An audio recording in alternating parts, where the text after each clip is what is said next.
welcome back to the Stick 'em Up podcast. Brundy, how are you doing? I'm doing pretty good. Pretty good. How are you doing? Oh, not too bad. I'm definitely doing better after Tampa's win today over Vancouver. Did Yeah, it not must want be to nice seeing your team win. go down 1-4. Why? Dude, join the club. Join the club of the bottom feeders. No, it's gonna There's be a bit lots of while longer locker since room. till Tampa's back down there. Yeah, you're gonna. Yeah, they're in a good position for the next little bit, so they don't have to worry about any of that. One thing I will say, because it's on my mind, because I'm already talking about how San Jose sucks, because they do. But so I'm gonna tell you how their schedule starts, okay? For Okay. this season, what their schedule was. So they start the season off with a 4-game homestand. So they get to start off the season at home. First 4 games. That sounds pretty good. Yeah. But then when you really look into it, so this is the very first NHL team that this has ever happened to. So their first game is against the Golden Knights. So not only are they the current Stanley Cup champs, but they're the Pacific Division winner from last year.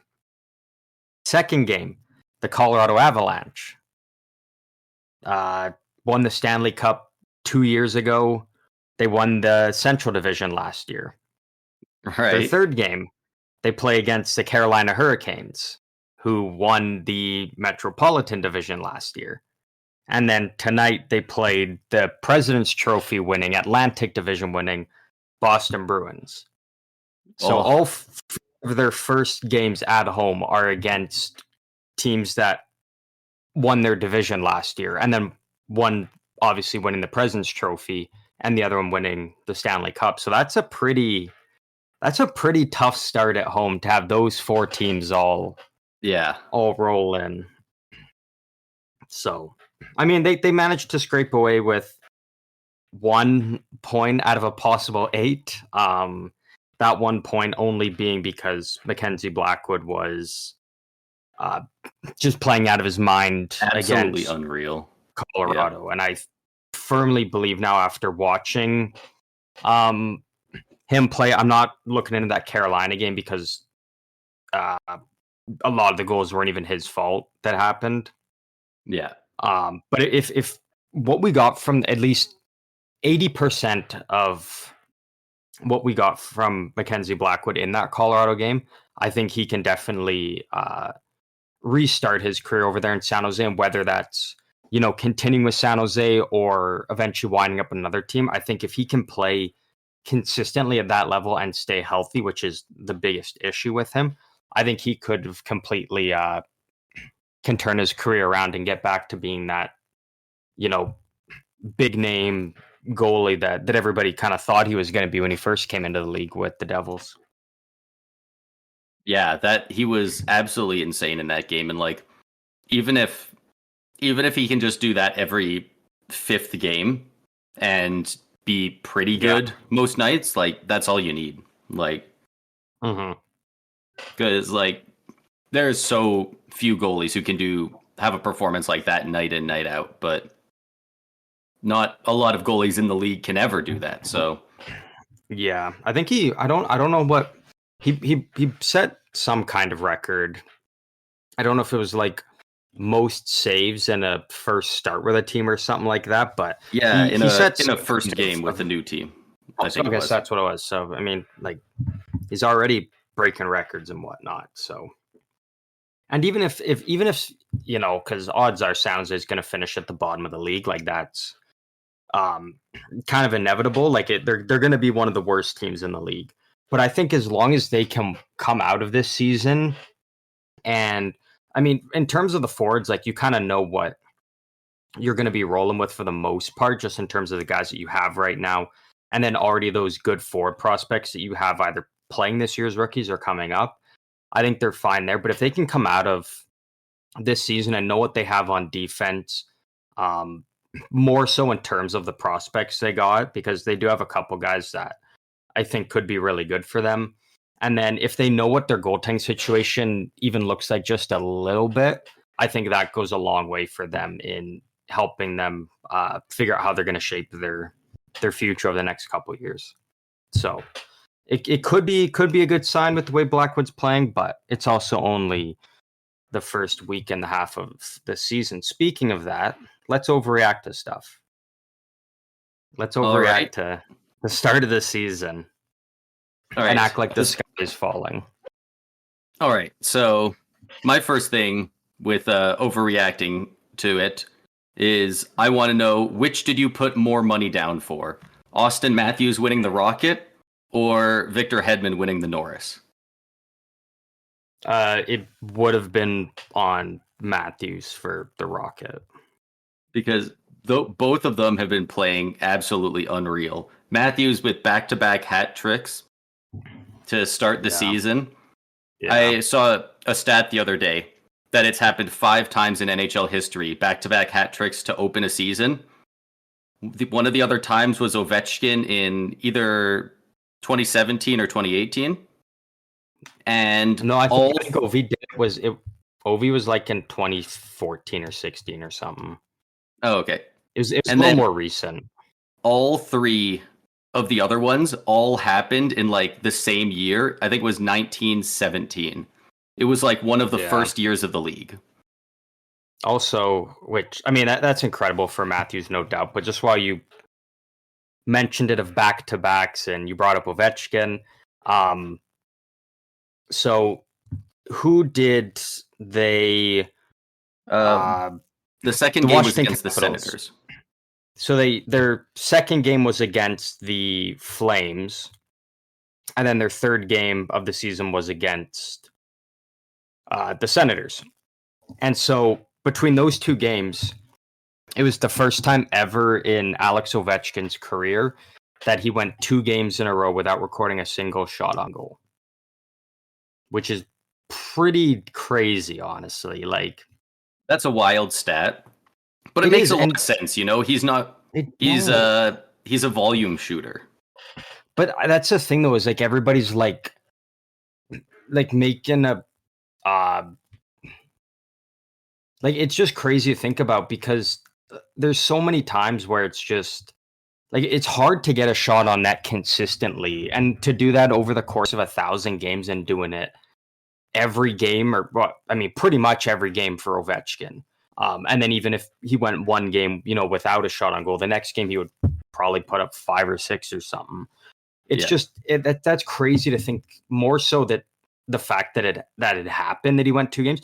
I think it's just more impressive of how long he's played in the league, and the fact that he's never gone 2 games in a row without a single shot on goal. That's just.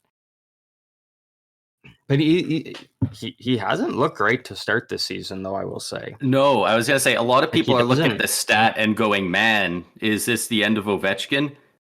If you're going to think that at all, it would be because you've watched the Flames game and you watched the Senators game, because with his line mates, he's not the only one, but they did not look good at all in either of those games. The team as a whole.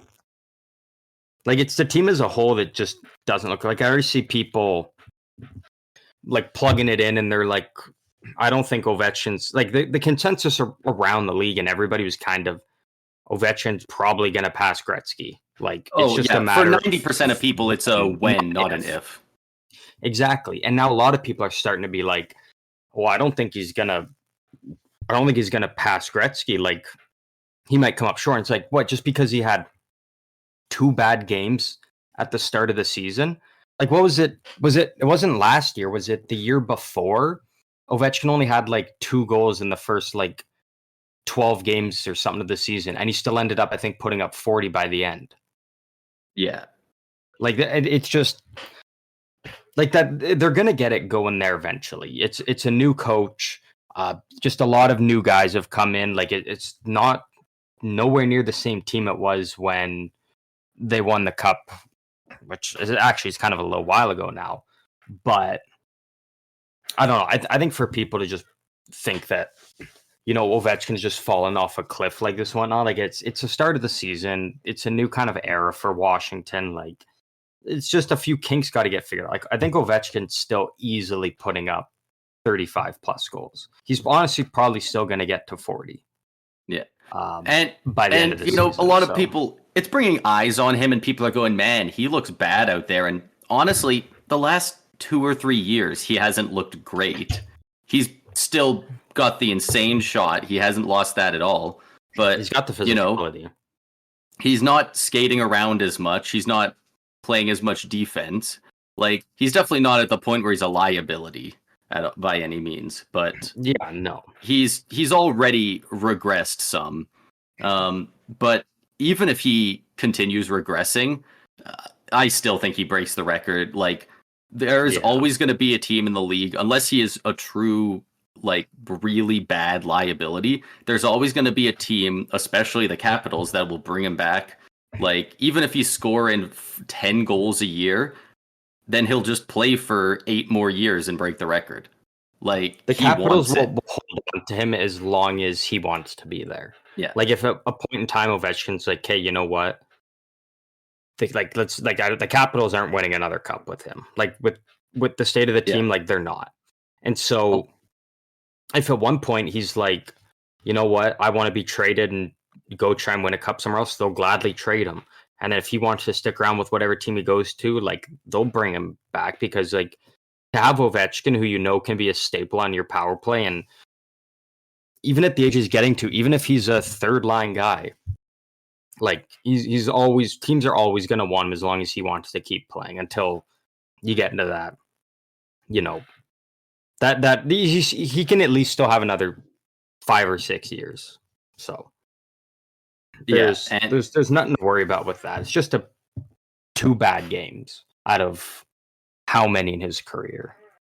Yeah, I think a large thing, just people thinking that he's not going to break the record. Like, if he wants it, he's going to get it. He's not going to be out of a job in the NHL soon enough to not break the record. And he's been very vocal about he wants it. And he did say a couple days ago that he's trying to focus more on making the playoffs than the record. But maybe we'll see if his assist or his point or plus minus climb a little bit then this year, because I'll believe it when I see it, right? Yeah, exactly.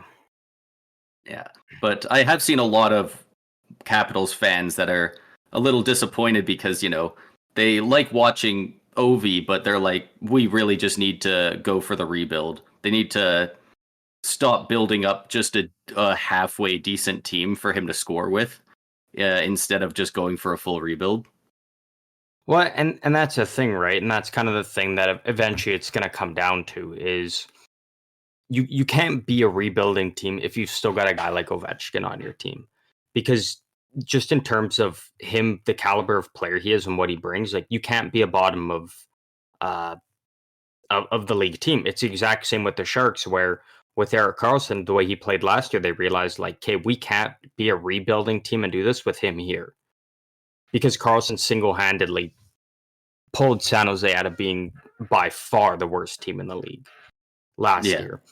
And so with Ovechkin, then it really comes down to, do you move on from him sooner rather than later and start that rebuild, or do you see it through to the end with him? And if he wants to play out his whole career there, you let him.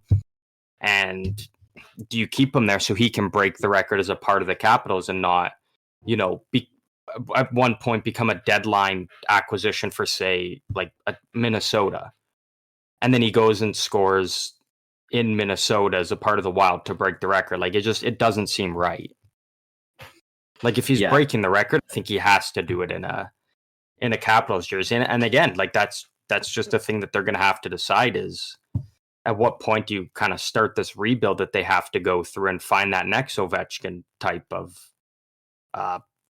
player? And then, so it's a tough position for him to be in.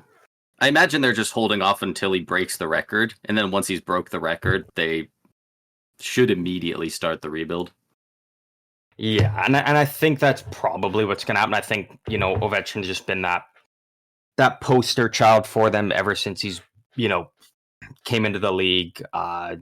He's done tremendous things for that organization. I mean, brought him a cup. So I think at the end of the day, if the rebuild gets set back 1 or 2 years because you keep Ovi around to break the record, I think the Capitals are fine doing that. Sucks for the Capitals fans that will have to endure the pain of being in a rebuild for quite a while, but you also get to witness Ovi break the record in a Caps jersey and have that farewell tour with them. So, yeah, pros and cons. Pros and cons. But past that, do you have any other major reactions to anything that sticks out to you? Yeah, I had something that I'm looking for, because what was it? Shit, I will find it because I remember it and I was like, it's not an overreaction, but it's okay, yeah. So, and I know there's obviously, because I know quite a few people that like this team, but it's the Edmonton Oilers. Woohoo! Um, a big thing for me, I think, is just on the fact alone of the goaltending, and that's been an issue with them for quite a while. It started to look like last year was maybe getting better, and again, it's only for them 4 games into the season, not a big issue, but I think it's just a matter of the fact of when you spend like the entirety of the offseason surrounding the Oilers was goaltending. It seemed like everything was fine now with their forward core. They've got the studs up front with McDavid and Draisaitl, and then the depth has never looked better with those 2 superstars on that team. Their defense is starting to get filled out. Bouchard's come up and has been a big addition on the blue line for them. You bring in Matthias Ekholm and Broberg even coming up. Like, it started to fill out nicely for them. And all offseason was just the goaltending. Can Jack Campbell bounce back? Can Stuart Skinner continue on and build on what he did last year? And that was the whole focus of everything around the Oilers all offseason. And when the season starts and all those worries are immediately like right there, it's like holy shit. Like, and now if you run into a position now where Jack Campbell can't bounce back, Stuart Skinner goes through that sophomore slump that we see players have. All of a sudden it's like, what do you do now? Because Jack Campbell's not movable. Stuart Skinner, I mean, he is a guy that you could easily move in and bring in an upgrade in the goaltending position. But if you're the Oilers, do you really want to do that and give up on Skinner already? Like, it's just worrisome when and I'm not even going to list off their stats. Like, if anyone wants to, they can go look at them. Like, they're not great. But it's just worrisome when that's your whole biggest fear going into the season surrounding a team that, from what we said, we thought they were going to be up near the top. I think you that had them picked to win the cup? Yeah, I had them picked to win the cup. They were like my alternate pick if Tampa doesn't. Yeah, and I have Jay Woodcroft winning the Jack Adams, and it's like they're already starting off 1-3. They just got slapped around by the Flyers of all teams, and the goaltending just hasn't been there. So it's an area to worry about. I would still give it a bit more time, but if we're talking, it's been 5 games for them. Yeah, if we're sitting here talking in a month's time and this is still a concern, then you're starting to get to the point of like you gotta make a move or figure something out. Because if you try and beat through this process and be like, oh, it'll turn around, and you drop, say, 10 or 12 of your first 16 to 18 games, you're at such a disadvantage. You're trying to play catch up all season long to the point where you have to go, win 3, lose 1, win 4, lose 1 type of thing to get back into that playoff mix. So not a major issue, but overreaction. But I don't think it's out of the realm that we're still talking about this issue in a month's time. Yeah, and for anyone wondering, I got their stats pulled up here. Jack Campbell's They're played not 3 good. games. Stuart Skinner's played 2. A 902 for Jack Campbell, a 750 for Stuart Skinner in those 2 games. Like, Yeah, it's not good. the 902 is fine, and I mean that out of 3 games, like that could go But up that's or saying down when you easily. But shoot goals 750 against, is that's rough. you And got you obviously, got I to assume make he sure was the in other. for the Vancouver game where they got shelled. But They were both of them played about, I think, both of them ended up letting in 4 goals apiece. hmm. I don't know what the saves were in that Canucks game, but I do know that the 2 of them each allowed half. Yeah, I wonder if this keeps going on, if they'll need to in a month or two go out and get a goaltender that they can really trust. Like you can go out and get a decent goalie, but like if they go out and get like a top tier goalie, like you send Stuart Yeah. Skinner a first and Dylan Holloway to Nashville for UC Saros or something like that, right?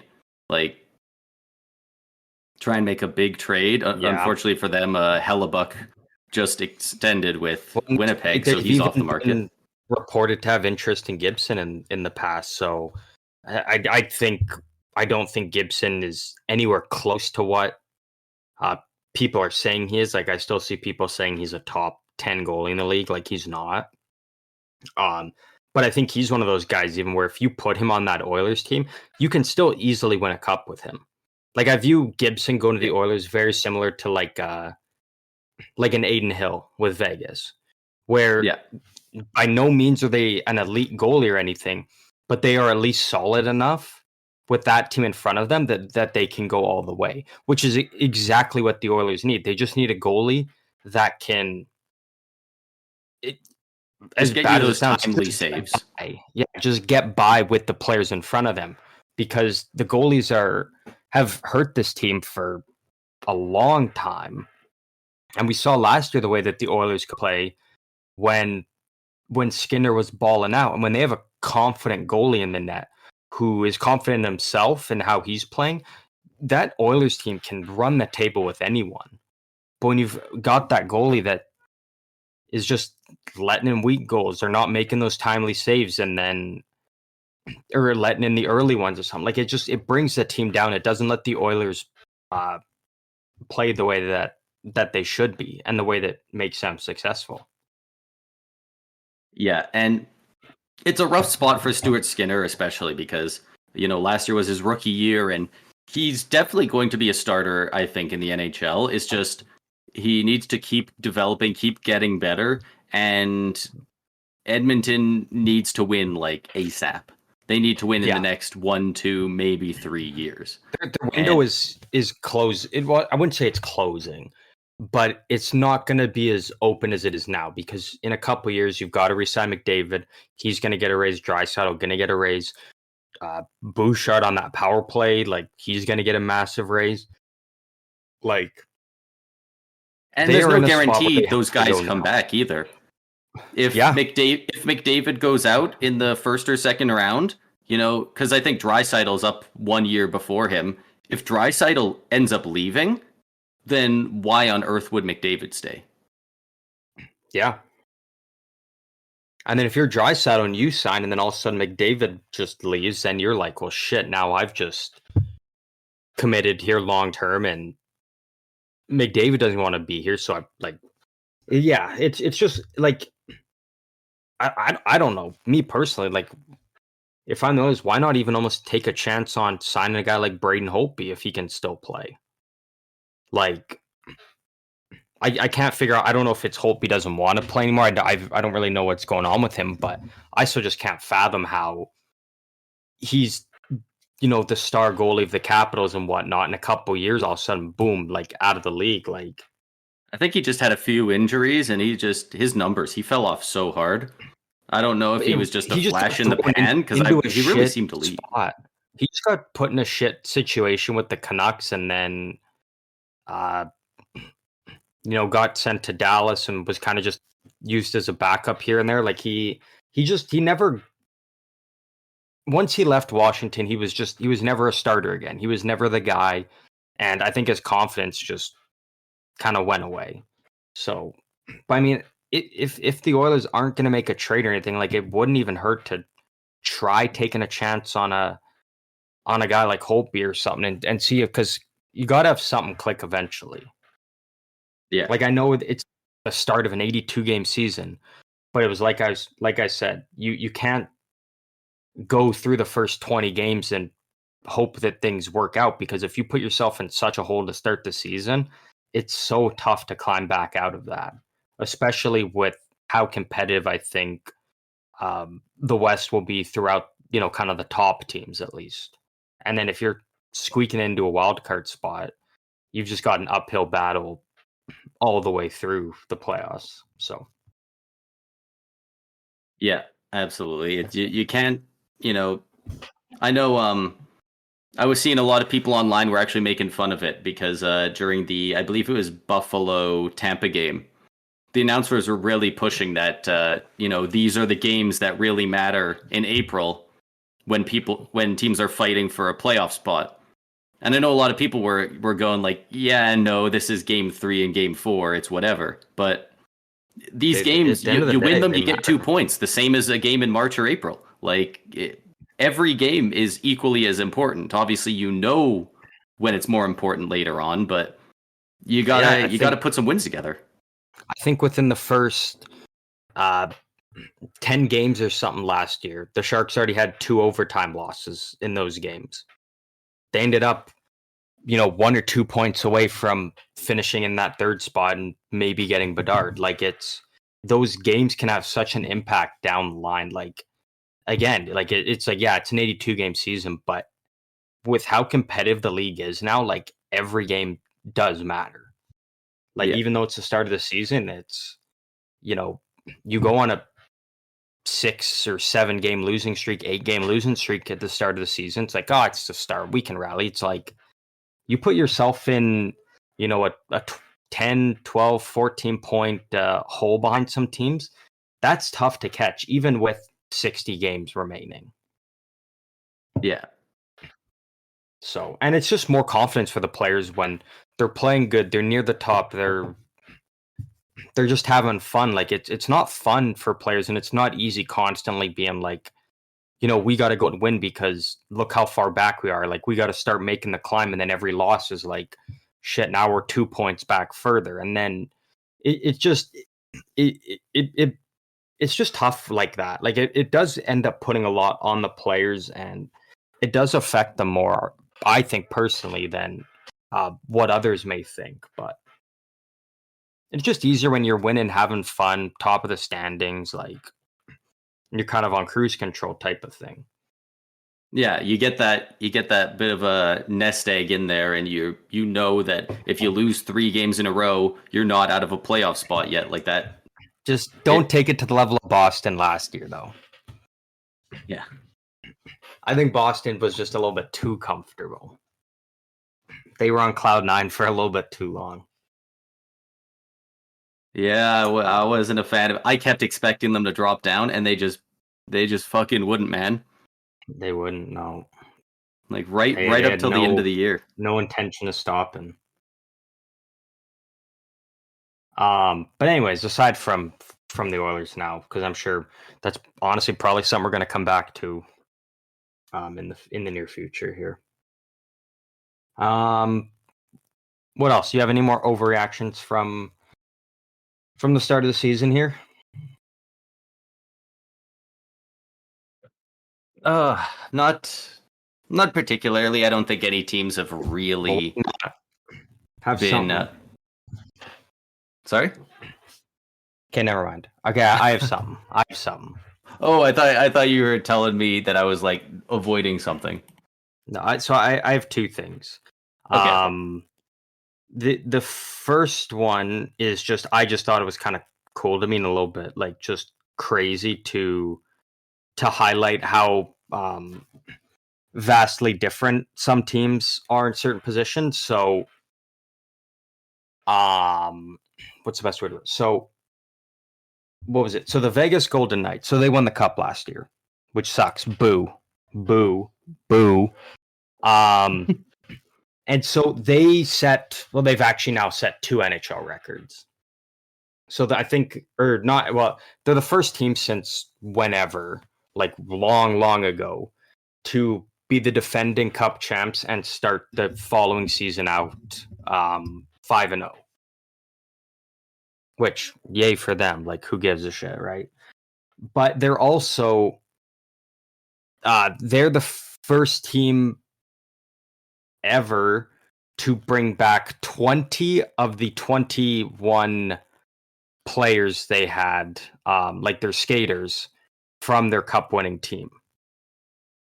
So they didn't lose basically anybody.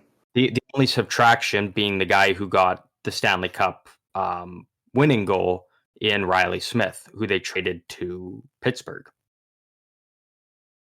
Wow. And so this just clicked in my mind because I was watching the San Jose Boston game tonight, and the San Jose Sharks, from the time they played their most recent game against Boston last year to the game today, only 4 remaining players were active from that past Bruins game to this one, which is pretty crazy, and it kind of shows a lot now in this league. Is like, when you're a winning team like Vegas, you're keeping the same crew you're rolling with. Whereas San Jose, it's like it's a completely different team from top to bottom now. Yeah, in the span of 8-9 months type of thing. Yeah, that's crazy. Like I didn't realize it until have that kind of turnover. Buddy Jack Edwards pointed it out, and I was like, damn. And then he continued to mispronounce everyone's name wrong, and probably on purpose too. Someone, I think it was LeBanc, tried to stand up Lucic when he was skating with the puck, and Lucic didn't get knocked down. LeBanc just kind of bounced right off him, and then he said Lucic just stole his lunch money, and it's like, what the fuck is this? Like, he tried to hit Lucic and took the puck away from him. Like, it was, I thought it was just, I don't know. Jack Edwards is just it's tough listening to those games. It got noticeably worse last year. He just started slurring his speech and stuff. He's starting to have his age show. Like, personally, I didn't like him before because of the way he went about being a homer. But he's such a homer, man. But I don't know if you should necessarily lose your job over that, as much as I don't like him. But like, just his actual quality of broadcasting has gone down. Like, I don't know if he's got health issues or if it's just age catching up with him, but it's weird to watch their broadcasts now. Well, that's thing. So I know a lot of people, and we're not going to dive into the whole of him getting removed type of thing, but with Don Cherry, before what happened with him, a lot of people just wanted him gone because they were like, hey, like, it's unprofessional. Like, he can't pronounce guys' names right. It doesn't even seem like he's trying. Like, and it's like, okay, what about with Jack Edwards? Like, he's just very clearly, like, just, I mean, he's still the same homer, beat off the Bruins type of guy that he's always been. But again, at what point do we start being like, hey, like, he's not able to fully focus on calling the games. He can't get players' names right. Like, at what point is it like, hey, now maybe he needs to, like, he sounds drunk half the time. Yeah, honestly, he does. And like, maybe I don't know. Maybe, like, well, we're not gonna dive into that. Yeah, but like, yeah, like, it's just, at some point it's got to be like, hey, so where's the line? And like, because he's calling a game from start to finish. It's not a 5, 7, 8 minute segment between periods of a game once or twice a week type of thing. Like, he's doing it all season long. And if he can't do that, especially when you're getting to the point now where, with Sportsnet and whatnot, it's like, you don't get your luxury of picking what feed. You get that feed. Like, I was rattled when I turned on, like, hey, you know what? It's an 8:30 game our time here in San Jose. Like, it should be the Sharks announcers, but then it's always Boston because they're an original 6 team. They're a big market, so they want to have their their stream being the one getting all the attention. And it's like when you've got that guy doing it, it's like for bits and pieces of the game, I just had to mute it because I was just like, man, like it's so tough to listen to, and it's better off just watching it and not having to have them rant about random things while the play is going on and mispronouncing stuff and all that. So it's not like it happens once or twice. Like, guys are allowed to mispronounce a thing. Right? Guys are allowed to, stumble a bit. It's because it's consistent. Exactly. And I mean, I dislike him originally just because, I mean, he's just a huge homer and doesn't give any respect or credit to the other teams. But I mean, if you're a Boston fan, like that's sick. Like that's awesome because you're excited to get the Boston feed because you're gonna get good calls from your announcer and whatnot. He makes it fun for Bruins fans. But it's just as an outside fan for any other team in the league or as a hockey spectator, it's like everybody's got that collective kind of sense of like we're done with him. So yeah, there's a couple announcers in the league that have perfected being a bit of a homer, so it's a little extra for the home team fans listening, but like other fans are still completely fine listening to you, and like some of them around the league are like a little bit homerish, but they're not. It doesn't get in the way of anything. Personally, I think Tampa's announced team does a decent job of that. I think Seattle's does a great job of that. There's a couple around the league. Hahn with San Jose, I'll say he's very good at being 100% fair to both teams. Like it almost kind of seems like, if you're just a person watching, it seems like it's just kind of like a neutral announcer, except for the fact that Randy Hahn loves using players' nicknames. And so all the guys who have good nicknames on the Sharks, he like uses them so often. Which again, that's just something that makes it very fun for Sharks fans. But it's not to the point where he's like, ragging on the other team or acting like the Sharks are the greatest or anything. Like he still calls it fair and even both ways. He just adds a little fun twist to it, which I think is awesome. Right. I've this year I've watched every Tampa game so far, except for the game versus Detroit. I was busy that day, and so I went on whatever it was, SportsCenter, NHL, whatever YouTube one popped up first, and I watched the highlights. Yeah, and I got this literally just from watching the highlights. Right before one of the goals is scored, our guy's like breaking it out into the other end. And it just cuts in to this clip halfway through a conversation with the announcers where I can't remember both their names. I think one's Mickey Redmond or something like that. But they're talking and he goes, I don't know if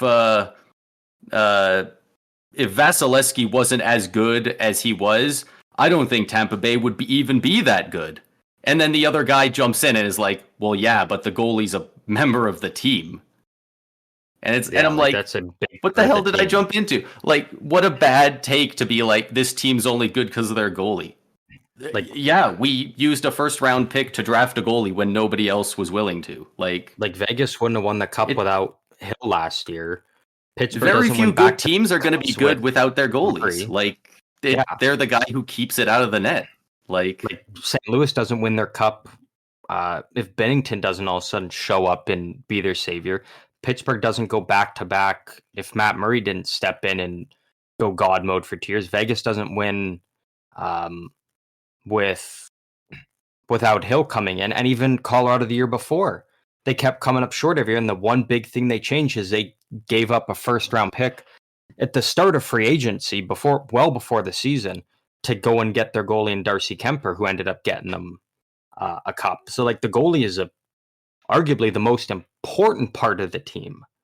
Yeah, and it's just it came off as such a weird fan take, like for a guy who's been around the sport for so long, because I think he's been their announcer like probably 20 bitter years. because Detroit traded that first round pick to Tampa Bay. That was Yeah, Detroit's own first round pick, so probably bitter. it's Knowing just that could have been it comes Detroit's across as guy. like a Flames fan being like, "Man, we'd be better than the Oilers if it wasn't for McDavid." It's like, yeah, probably, but they have him. Yeah, Like if I had wheels, I'd be a bicycle. Like it's just a very strange argument to be making. yeah. I'm not a fan of that one, just because the goalie is such a big part of the team. So Yeah, and I don't you know. know, I don't know. Maybe people are really not gonna like that I said that just because every time there's like a fan vote on the best announcers in the league, Detroit's always number one. People love those guys, but Yeah, the they are very similar to Tampa Bay's that they had before, where it's the one young guy who's pretty good at his job and he calls the action and he's very good, and then they have this old man yelling at clouds. yeah, Because like yeah, I honestly can't remember their name, the young guy's name, but and he does a really good job in Tampa. But I'm not going to sit here and defend Phil Esposito being quiet and then randomly going, "You gotta shoot the puck." Like, just go chill in the yeah, stands. You know, he's been around the org long enough. Give him season tickets, and he can go cheer with the rest of the fans. Like that's fine. It's just when you're the announcers, yeah. announce.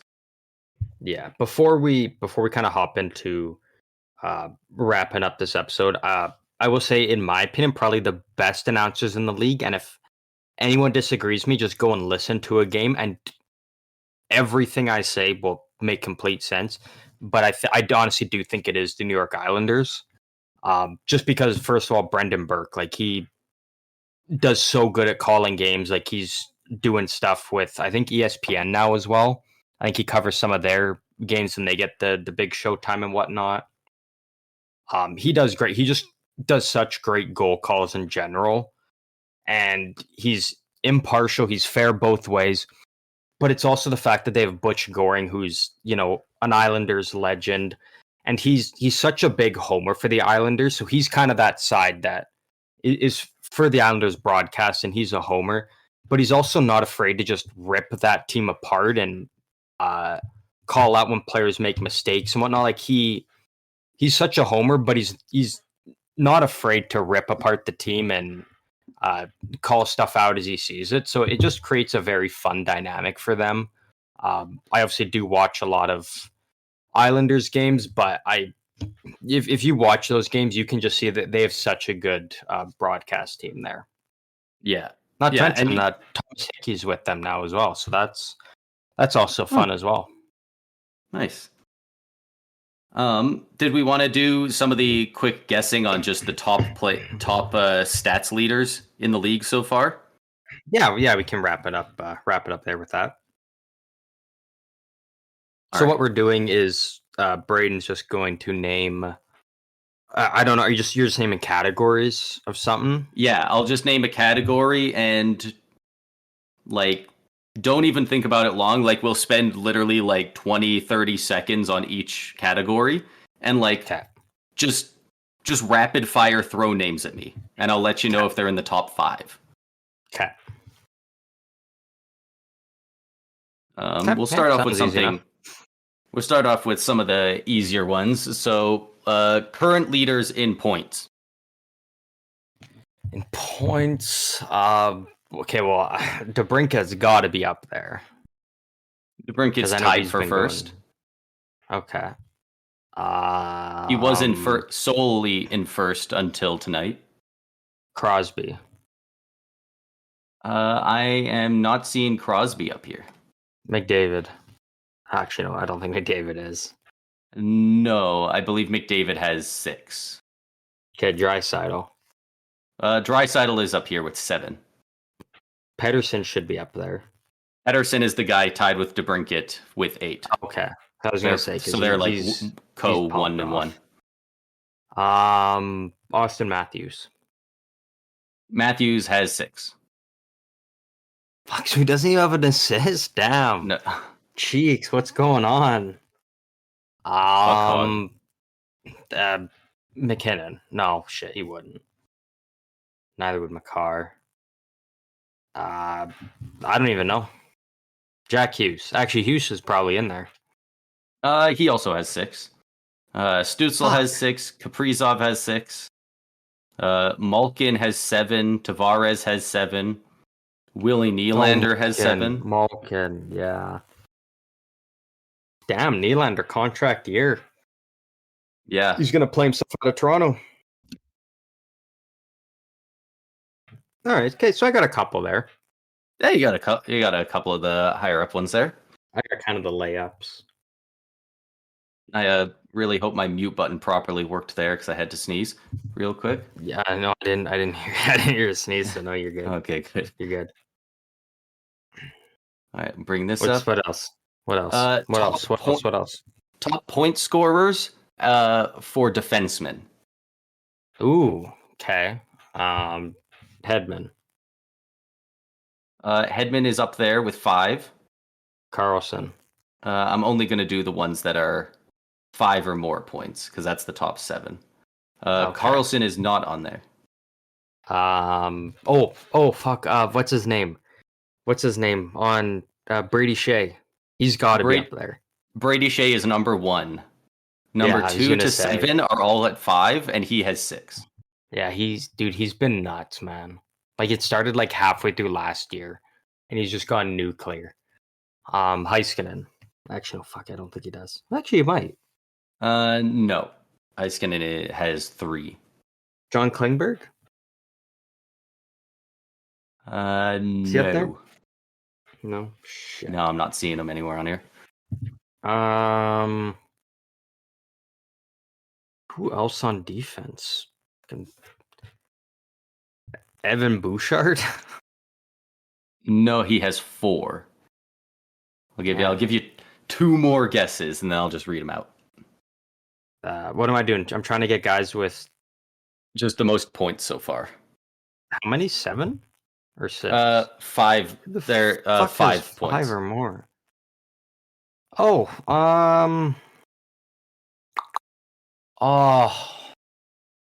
what's his name on Ottawa? Not Shabbat. You know who I'm talking about. I think I know who you're talking about. You know who I'm talking about. The only other guy. Jacob okay, Chychrun? not Chychrun. No, I was just going to say not Jake Sanderson. I was trying to bait you with Chychrun. Yeah, Chychrun has 4. Jake Sanderson has 5. Yeah, I was going to say because I saw some that he was doing quite well. So I don't even know. No, well, maybe I don't know. No, I was going to say McAvoy, but I remember looking at his fantasy stats the other day. I was like, nah, he's having a rough go. Dude, don't look at his fantasy stats. Just trade for him. Dude, I've been fucking trying.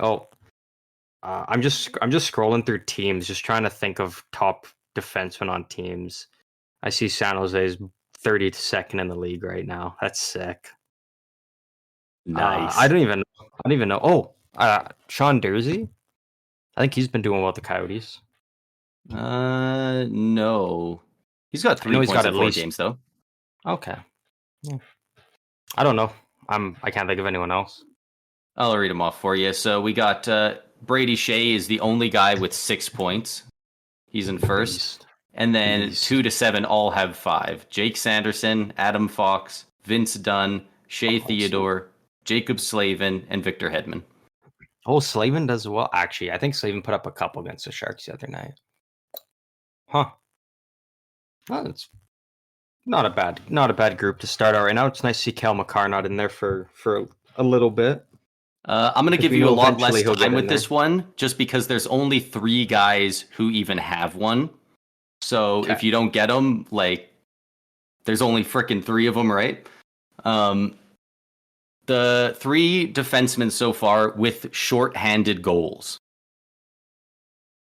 Defenseman with short-handed goals? Yeah. Um, Did you maybe hear about any of these, or is this totally in the dark?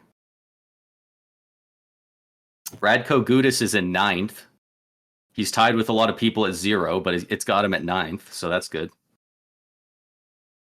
Uh,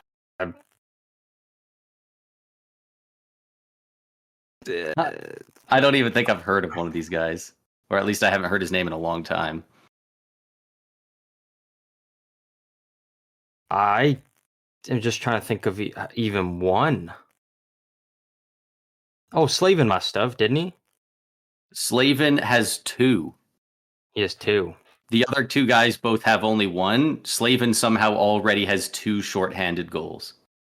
Yeah, because I think he got one against the Sharks. Well, he did get one against the Sharks. He's a unit. He's shooting 16.7%. People call him defensive.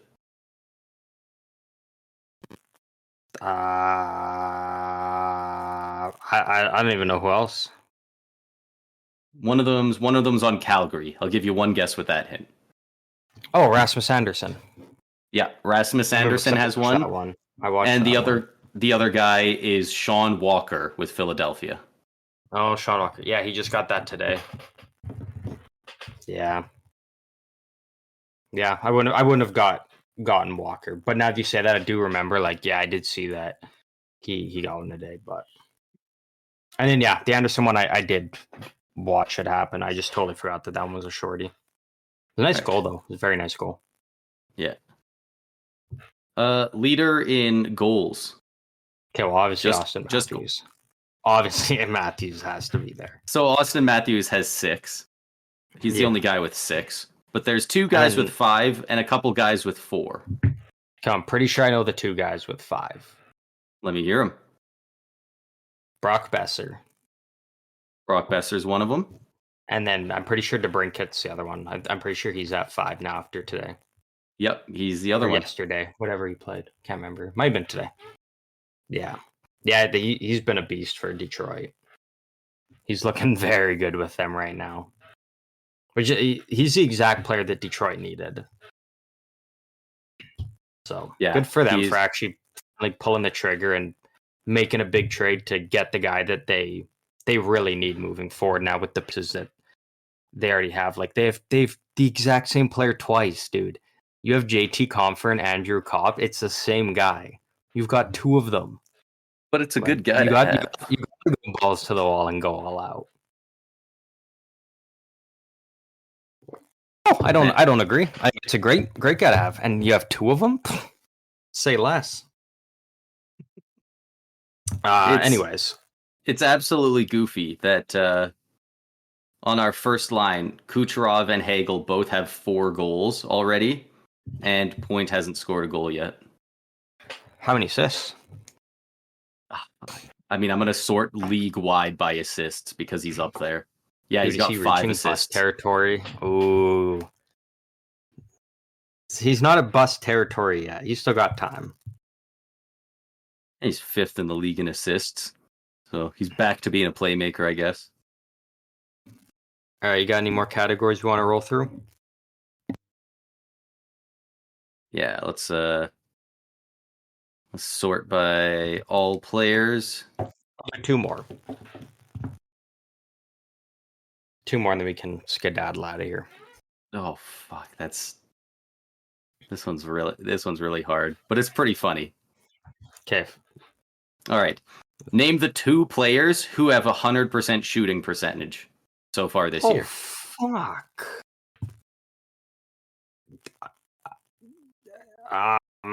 They're both units. Would I know these players? You definitely know one of them. The other one rings a bell. I'm Googling why. Because I'm pretty sure it's like a goofy reason.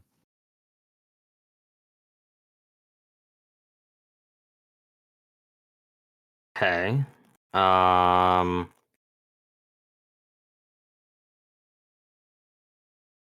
Shooting percentage.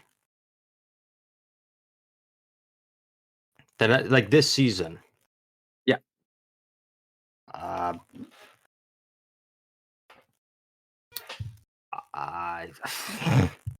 right. One of these guys is... I don't even know.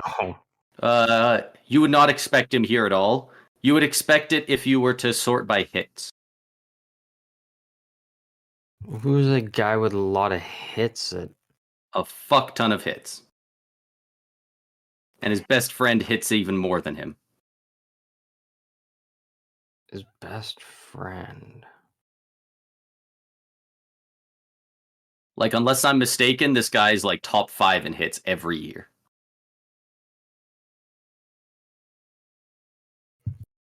Okay.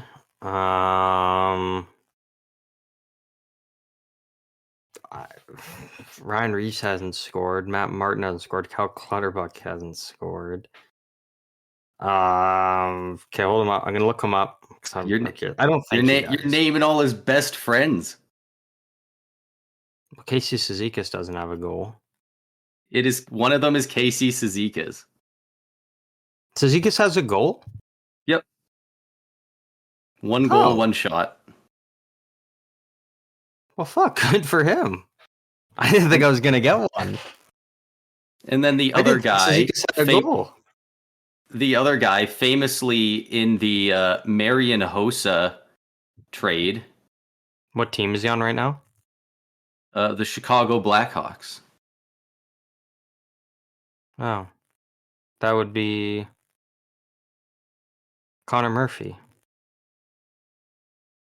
Is not Connor Murphy. It's not Connor. I don't know. I don't know. I'll just tell you, you're never gonna get Mackenzie Entwistle. Oh fuck! I know Entwistle though, because I think that's a sick name. But yeah, I would have never guessed it. I'm trying to figure out what he did, where he's like why I know that name. He might have been involved in one of the Marc-Andre Fleury trades or something like that. Like he was like the throw-in piece to some stupid trade like that. I'm pretty sure. Dude, I'm just happy I got one of those. Right. Because you said like the only guys I could think of, I'm like, hey, well, I know Reeves doesn't have a goal because Leafs media would never shut up about it, and I knew Cal Clutterbuck and Matt Martin didn't. And I was like, how the fuck are they friends with Marcus Foligno? But I don't think Marcus Foligno has a goal this year, now that I'm thinking about it. Probably not. Damn, I don't know when Cizikas got his goal. Like Islanders have only played, I think, 2 or 3 games. Maybe they've only played 2. Cizikas has only played 2.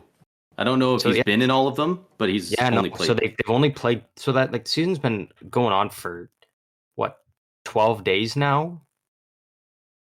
11, 12 days. Islanders have only played 2 games. Damn. Yeah, they have only 2. Jeez, they're starving them out on Long Island. Yeah, fuck.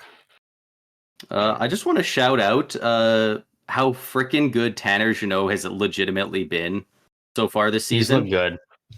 I started to think he's got like 2 fights, won both of them, 12 hits, a goal and 2 assists for 3 points in 4 games. Hold on. Not only did he win one of those fights, that was damn near murder. He mugged that man. He ruined him. I don't even know who he fought, but damn. Are you talking about the one in Buffalo or tonight? Against Vancouver. I don't. The one where he caught that wicked uppercut. Oh, that was the one in Buffalo. I'm pretty sure. Just mugged him. See, so now I'm very excited because if we get, and I'm really hoping we get it for a 3rd time, we get a Toronto Tampa series because watching Reeves and Jeannot, man, like. If we play them, I really hope they dress Reeves so that we can have free goals because dude is a pylon. That series just is set to be so exciting now with the way both teams are, and they're in a. I mean, they've each won a series, so going 3rd time, like I'm all for that. I think that would be awesome. But I'm sick of seeing these guys in the 1st round. I want to face somebody else. That's what I'm thinking. I think if anything, it's probably going to be a 2nd round matchup, which would be a little more exciting. I was going to say, I'm totally fine playing them again. I just don't want it to be a 1st round matchup again because it's been a great series both times, and it deserves to be 2nd or 3rd round. because I think Toronto probably does win the Atlantic division, Yeah. and then I think Tampa probably is second, and then third is wide open. So, but I think the table could be set, and that could be a very, very fun second round matchup. And then probably on the other end, you probably got like a Carolina, New Jersey again. Like, whew, Yeah. wouldn't want to miss I those hope games. I hope we can get I hope we can make it up to second in the Atlantic. The freaking Sens look good. Holy crap. Yeah, but again, early in the season. It's early, but damn, they looked good. Yeah. But I mean, hey, even if you seek in third, I think probably in a series, I think Tampa would still take that one. Especially once Vasi's back and fully healthy, and Tampa's This is the longest off time he's had in 5 years. And then you just think of all the experience Tampa has, really none on Ottawa. I think it's like good for Ottawa for getting back in the playoffs, but I think they got to get into the playoffs and then face that harsh reality before they can really start kind of stapling themselves as a regular playoff team for the next 12 years or so, probably, with that core. All right, one more category and then we'll get out of here. All right, we didn't do any goaltender ones, so let's take a look at the goalies. All right, let's let's just do save percentage. Save percentage. I'm gonna pick out the goalies that are I'm gonna manually sort this by minimum 2 games played, just so we're not getting the goalies who played a single game. But just top in save percentage. Okay. Sorokin should be up there. He's up there. He's got 2 games, 2 wins, 952. Fuck, how many guys are higher than that? 1, 2, 3, 4. 4 that have played more than 2 games, and there's 3 that I'm ignoring. Who only played the 1?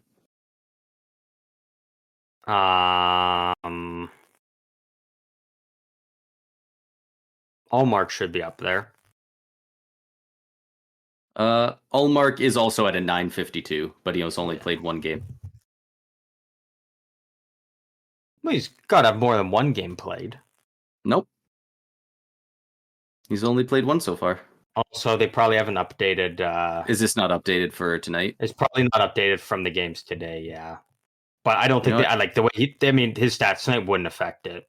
Because I think he even put up better than. Yeah, he put up a 9.63 tonight, so. So if anything, it would have just went up. Georgiev there probably. Go. I'm on the NHL website now, and they've got updated stats. I think Georgiev's got to be up there. Georgiev's number 1, 958. 958. 3-0. Damn.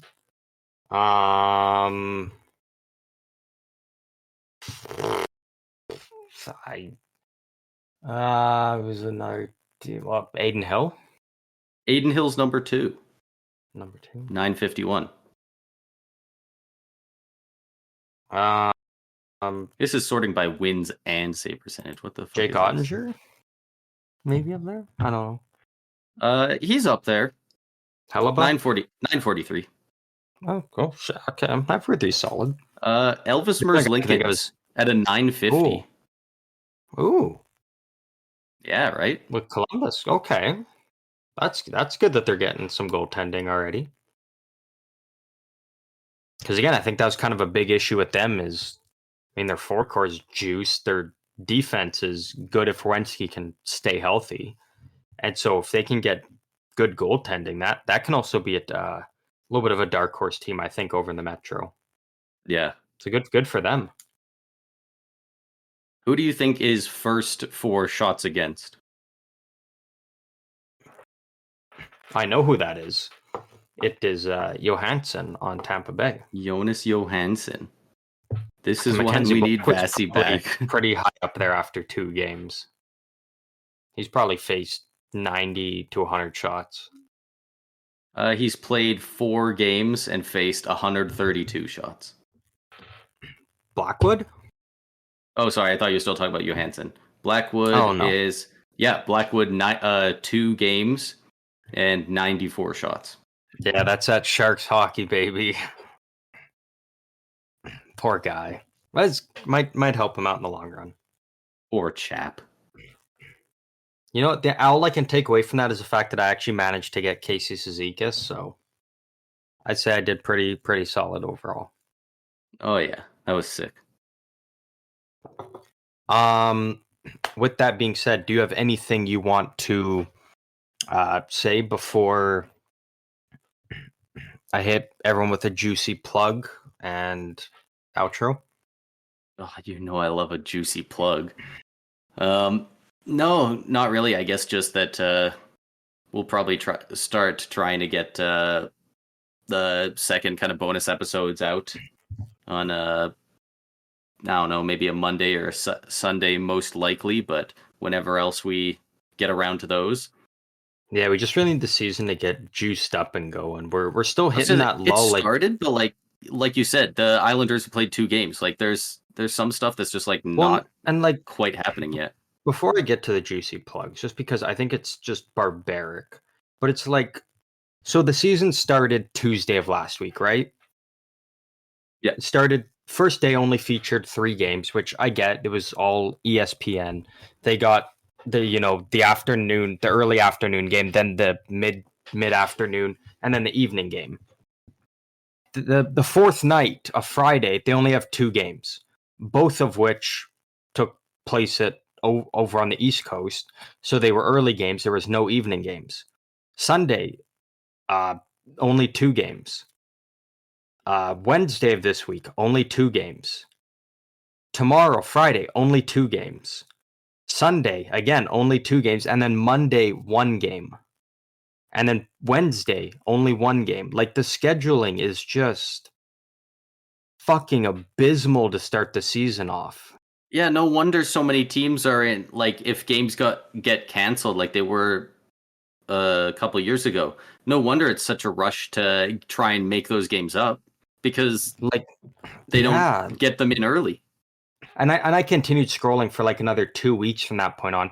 There's still like another 4 or 5 days that consist of 2 games right at the exact same time, or 1 game. Like, the scheduling has been just very bad to start the season. Like, within the first 2 weeks, we should not be having 1 day where it's just 1 game played, or 2 games in that day, and they both start at the exact same time and end at the same time. So you just, like, it's just very bad scheduling right now. Like, when you've got 32 teams, you should be able to at least have 6 games. Yeah. Or even 4. Like, you should be able to at least have, you've got an East game, kind of a Central one, and then one over on the West Coast type of thing. Like, from, whatever you want to say, from our time, which is when the Eastern games start, 5 o'clock. You should be able to have games rolling from 5 and end at like 11 when the West Coast games end or something. Yeah. Like, you should be able to have... I don't know why they're not, honestly. It's tough. It sucks just because it's, I mean, even if, it's a game I don't care about, like the Anaheim and Carolina game, I think it happened the other night. Like, I don't really care for either team that much, but it's, it's a late evening, nothing to do, flip on a game and just, watch some hockey and whatnot, and not being able to do that because, like, oh, there's only 2 games and they both happened early in the day. It's like, when you've got that amount of teams, I feel like you should be able to pump out good schedules where you've got lots of hockey. And if you've only got 1 game on the West Coast at late, you're probably gonna get lots of ratings and views on it if that's your only game on. So yeah, but aside from all that shit, yeah, you make a good point that we'll probably start to kind of pump out those midweek or early week episodes on the side, just kind of as more stuff starts to happen in the league. We just really haven't had much to cover, but I'm sure we're gonna have no shortage of that in due time. Yeah, as soon as a So couple more of those, storylines get going, and you can start seeing things take shape a bit more, then there'll be a good bit more. yeah, exactly. Yeah, so thank you to everybody for listening to another episode of the Stick 'em Up podcast. We are over on Twitter /X and Instagram. We aren't putting much on there right now. I'm sure we will at some point. So if you want to be around for whenever that happens and it's more ways to interact with us, feel free to give us a follow on both those platforms. The same handle on both. The letters SEU and then hockey. So SEU hockey, stick 'em up. You can find us over there. Again, you can always message us, tag us and stuff, comment, all that. Feel free to engage with us. Throw questions you have at us. I'm sure one of us will get around to answering those and whatnot. If you wanna just like comment on any of our tweets or something, DM us and just like, hey, you should be talking about this, or if you even just want to yell at us for our bad opinions, like we're here for it all. Like, because we have lots of bad opinions. oh Like yeah, Oilers are missing the playoffs. It's crazy. if people don't tell me it's a bad opinion, then I won't know it's a bad opinion, and I'm just gonna keep saying it. Yeah, exactly. But yeah, thank you to everybody for listening. Make sure to come back every now and then because we will be throwing out random episodes here and there as stuff happens. And we will catch you in the next one.